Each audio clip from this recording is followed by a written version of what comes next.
Hello again, everyone, and welcome to another fantastic, exciting contest and presentation of the Crown Contest and the fantastic match that we had between Grandmasters Dr. Bassem Amin, the greatest player ever from Egypt, and Grandmaster Eltaj Safarli, the best players in the world as well, from Baku, Azerbaijan. I'm Coach Mike Hoffer, and I'm happy to be with you today. So the first move was e4.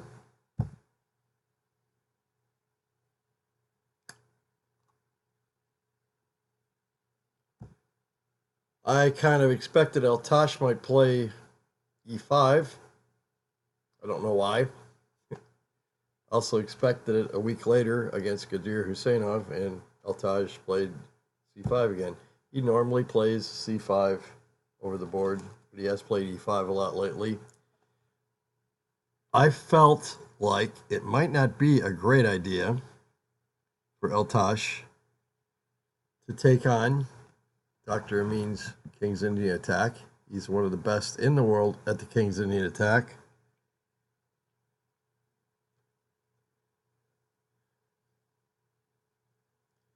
And he's kind of carrying the torch for the late Robert Fischer.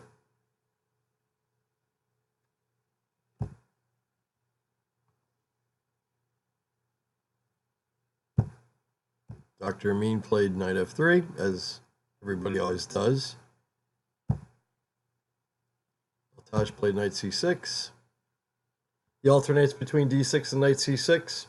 And here in the Crown Contest, which is even far more important than what the Grandmasters are doing, and that's the wonderful thing about ChessStars. It's the best educational tool I've seen for chess in 24 years of coaching. And it's really fun because there's no entry fee.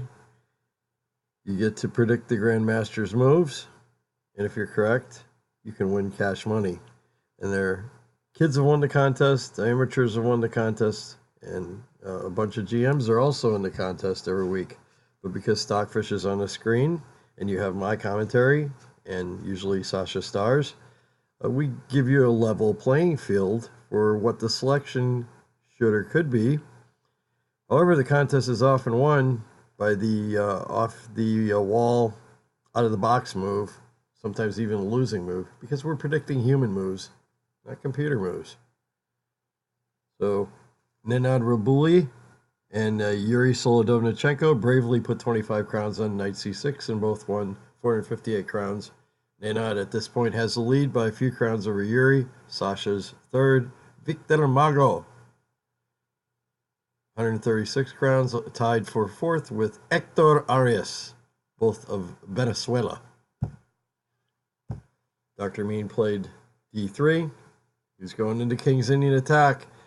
I don't know why I chickened out on this move, but Hector Arias did not, and he was brave enough to put 100 crowns on d3, and he won 296 crowns. So now Nenad has a pretty good lead with 547 crowns. It's very rare that you see someone go box to wire in the Crown Contest. Will Nenad do it in this occasion? It's hard to do, man. Yuri put 25 crowns on bishop b5. He lost. So it's Nenad 547, Hector second, and Yuri third. Knight of 6. Now, it's a little bit unusual,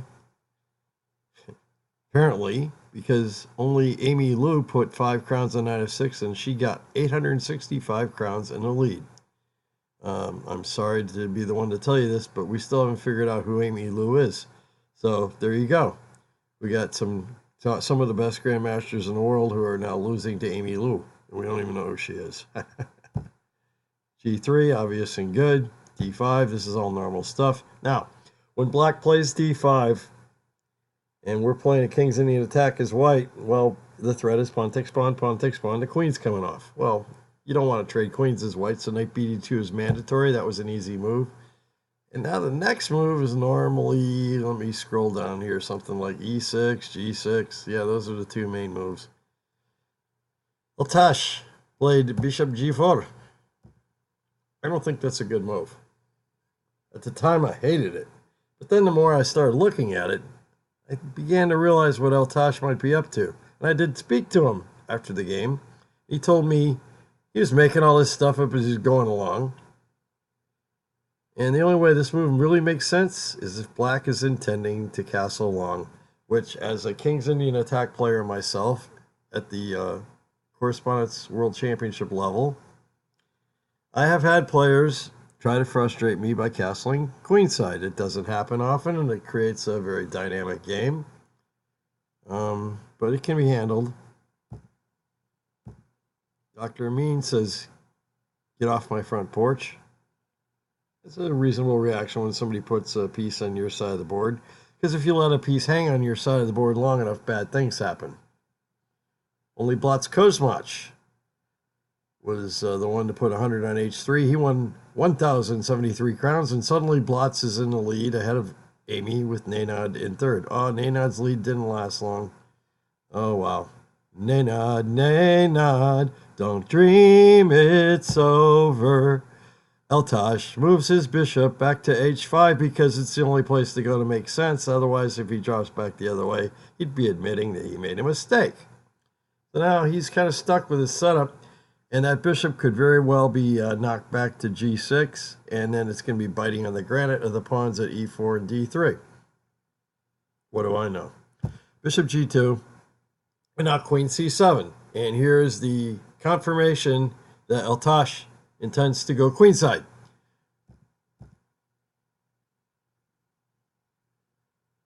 I don't even remember what I did here, but that was like very obvious, yet only Victor Mago of Venezuela put 100 crowns on it. He won 1,096 crowns. So what is this, like a few moves in a row practically? And the whole leaderboard has changed. Blotz now in the lead with 1296, Amy 891, and Victor past Yuri, 709 crowns. Yuri's in fourth, and Nenad has dropped to fifth with 505. Poor Nenad. Castles, and bam. Dude, this was obvious. After the game, Eltaj told me this was not home preparation. No, I played it over the board, thought it was interesting, at least for a rapid game. So even though I predicted this move in the live broadcast, not a lot of people listen to me. Imagine that. Only Grandmaster Yuri Solodovnichenko, Hector Arias, and Michael Hoffer, yours truly, put 100 crowns on queenside castles, and we got a whole 267 crowns. Well. So Blotz in the lead. Amy second. Yuri moves up to third. Victor fourth, and Nenad still fifth. Now, when I looked at this, I really kind of thought c3 was coming because, okay, we got opposite side castling.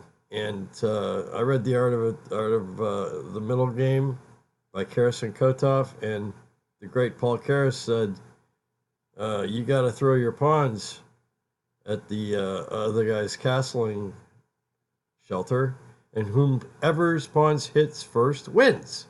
So I thought the pawn storm should get rolling here. But Dr. Amin played rook e1. And that's a pretty normal move in these positions, but I'm not going to argue. Now, it seems Eltaj also read The Art of the Middle Game by Karas and Kotov. I don't know if he realized that this sacrifices a pawn. And it's not bad sacrificing the g-pawn if that's what's going on here, because it opens up lines to attack the king. You put your rook over there and you go kill the guy. Amazingly, only Rafael Guerrero put 100 crowns on g5. He won 916 crowns. Nenad got a little bit out of that. He put 25 on it, which is actually a kind of a bold investment. Not as bold as Rafael, but now we've got Blotz in first, Rafael in second, Amy in third, Victor in fourth, and Nenad is in fifth. So g5. Yeah, well, this is pretty exciting now. I feel Eltaj Should have played d takes e4. And there's a game in the database, knight takes e4. That's just a mistake. I think this is what should have happened, but Eltaj is going for the gusto. Now there's a problem here. Houston, we have a problem. Yeah, well, when I worked with the late Boris Kogan, we trained many Soviet and American grandmasters. He told me, Michael, you must always watch what is going on in the center. And when you fiancado and play the King's Indian attack, as does Dr. Amin and Fischer and yours truly, you want to pry open a long diagonal, and we're prying open a bishop pointing at the black's queenside castle king. This has to be right. The perfect response of liberating the long diagonal for the monster bishop g2. Yet, only Rado Ruiz put 100 crowns on e takes d5 and won 364. He didn't hit the board. Knight takes, obvious. And maybe, I don't know if Eltaj saw this or not, but bam, Dr. Amin did. Hello, fork you. I am attacking your pawn at c5 and g5. Eltaj has only one response to that. He has to play g6. Box, only move. Informant symbol is a box. Knight takes c5. And now, in my opinion, e6 is the move, and it makes a difference. Because on e6, knight takes b7 doesn't work. Because the queen takes d4, bishop g7, black is better. It matters where the e-pawn is. And on knight b3, there's not much going on. I'd say white's better here, though, because I think he's going to take advantage of the situation better than black can. Eltaj plays e5, and now, oh my goodness. Pause the video and see if you can find a crusher from Russia here. And, you know, it's easy for us to bring this up when we're looking at engines as we're analyzing. However, opposite side castling, king's vulnerable, no pawn in front of the king now. Knight takes b7, in my opinion, is something that has to be a candidate move, but to work out all the details. This is the most beautiful position of the match that never occurred. Dr. Amin has some options here. He can play knight a4, which does nothing.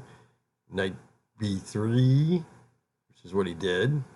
Or knight takes b7, baby. Boom! Now, if the king takes, then it's g4. Bam. Bishop g6 succumbs to. Bam. The pawns start rolling. The king is naked. He's going to get fried. g4. So e4 has to be found, but then white has rook takes. Bishop has to go back. Rook c4. Here we come. And now,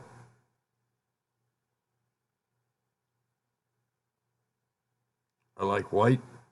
The other option, bishop takes f3. And you really don't want to give up the white squared bishop when a guy's got a monster bishop fiancado pointing at you. So queen takes, king takes b7, c4. Turn out the lights. The party's over. White has a winning attack. Wherefore, queen takes the logical move. And it's what the guys looked at after the game. g4. Now, if you retreat the bishop, bang. That's why the pawn matters. That's why the pawn belongs on e6, because now white's pieces are swinging through the trees and into Dr. Amin's pieces are swinging through the trees and into Eltaj's house. Bishop c5. Bam, go away. He's got to take it. Knight takes c6. Bishop takes f2 check. Thank you very much. Queen takes, and king f1. White is right. White is winning. Or his only really good response, as we mentioned, e4 takes the bishop, takes the knight, queen takes. I'd rather be white here. White should win this. 3 pawns for the piece. Well worth it. Naked king. Everything pointing over there. Pawns haven't started rolling yet, but they will. So, now, by playing the knight to b3, how does Dr. Amin get the pawns rolling to attack Eltaj? And Eltaj, okay. Look at Eltaj. He knows how to roll these pawns, baby. Now we got it's raining black pawns on Dr. Amin's position. So he could have sacked the knight and been all over a naked king. And instead, this reminds me of Hurricane Irma hitting my house the other day. Black's pawns are rolling. And now, live and in color, the losing move brought to you by True Value Hardware. Dr. Amin had to go bishop d2. He went g4.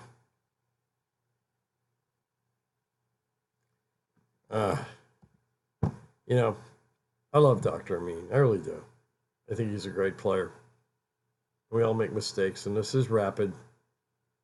If I had a student play a move like that, you know, I'd be screaming at the guy. Like, wow, you're getting killed. The pawn storm. You haven't gotten anything rolling yet. Your piece that beats the bishop is still on the bench. G4 is saying, hey, baby, pry me open and just take everything. And it even loses a pawn. So this is indeed the losing move of the match. So again, here we have it.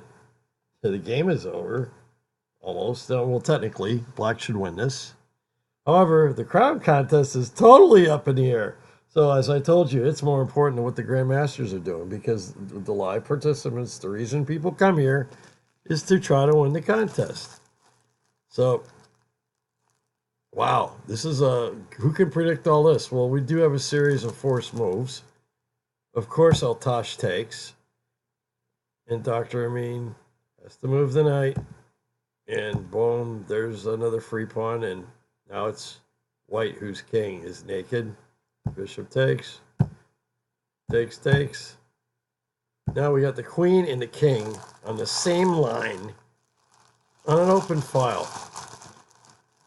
Well, we are taught early in chess never to put the king and queen on the same line, even if there's pawns and pieces in the way. So this can't be very good, and Bassem needs to get this straightened out very quickly. But it's a check, so, you know, king to the corner. And I've thought, well, of course, Bassem will play king h1, right? Well, no. Most of us did put in king h1. Only Matzi Leon. And Dusan Milojevic had this right. So this is kind of like Nero fiddling while Rome is burning. Now you want to push pawns on the queen side. Matzi got 100 crowns out of that, and Dushan got 175. Blatt's still in the lead. Raphael, second. Victor, third. Marian Turash, fourth, and Matzi. That propelled Matzi into fifth, and he's kind of close to the rest of the guys. Eltaj gets another piece out the point at the king's head. Not good for white. The great Gadir, Guseinov, Matzi Leon, Victor Mago, Ishmael Vidal. I'll put 100 crowns on that, and they want a whole 360. Nenad put 25 on it. He got 90. This will matter later, believe it or not. And you can see the leaderboard. Queen h4. What else, you know? Bishop b6. Matzi, Nenad, Rado, and Pavel Yanev. I'll put 100 crowns on that and won 405 crowns. I was very jealous. So now, look at that. Put Matzi in the lead. Hatzi Tatzi, I spy a Matzi. He's way ahead of Blatz now. And Nenad has gone into third place. Victor fourth and Marian fifth. Oh, there it is, king h1. A couple moves too late for my situation in the contest. Rook f d8. You know, at some point I kept thinking that Eltaj would put a rook on g8. It didn't happen. Bassem finally gets his bishop out to die to a knight. I don't like giving up bishops for knights, but what else was he going to do?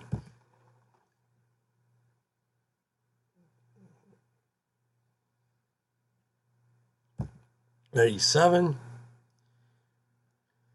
Queen h3 was essential here. Well, it had to be difficult trying to play this as white, especially in rapid. And normally in chess, we want to centralize the queen if she's not going to be hit, but this move just is not good. Here comes the knight. Everyone's coming to dinner on white's king. I thought rook g1 was going to happen here so that when the white knight moves, at least he's got a rook on g1 and they're tripping over each other. Now, knight f1, and how are the rooks going to save white from getting crushed? It's kind of going to be rough. Hey, and Eltaj finally played rook g8. Thank you, Eltaj. Finally. Good job. Rook e2. I thought Eltaj would bring in the next piece with queen f7. Everything wins here, so it's really a matter of taste and a matter of, wow, if you can get in the mind of Eltaj, you can win the contest. Rook g5. And that's a great move. I really thought that that was a possibility. I think Dr. Amin maybe should have played knight d2 here. Doesn't matter. And it all loses, so... yeah, I'm not going to criticize. Rook h5 check. Uh-oh. Is he going to move the knight right back to where he moved it away? Nah, well, here we go. Rook h2. And bam! Check. Nenad Robulj, Gadir Guseinov, Pavlyanov, and Amy Lynn put 100 crowns on rook takes h2. You can never miss check. And won 458 crowns. This enabled Nenad to take the lead. Great job, my friend, in Serbia. Go, go, Serbia. Matsi is second, Gadir third. You can't ever be comfortable with Gadir in second or third. It's hard having the lead in these contests because now you have to choose if you're going to invest 5, 25, or 100 crowns. And when you're in the lead, you kind of want to protect it. Now, Matsi and Gadir, they know, oh, we got to put 100 crowns in every move and catch the guy. It's a lot like drafting in NASCAR or the Indy 500 or any of that stuff. It's almost easier to be second or third. King takes. And now, what a brilliant attacking move, Queen G7. I don't understand. Well, I guess Matsi and Gadir must have picked the wrong move here. Jesus Garcia, Ishmael Vidal, and some guy named Michael Hoffer put 100 crowns on Queen G7 and won 409 crowns. A little late for me to get started here. Meanwhile, Nenad did put 25 on it. You see, he's in the lead, so he's being safe and conservative. Sometimes that gets you to not win the contest. But Nenad did pick up 102. Every crown matters here. 2781. I bet Nenad wishes that was his rating, but I'm sure he's also happy he had that many crowns. Matsi 2500, Gadir 2273, and are we going to have an exciting finish? Well, let's find out.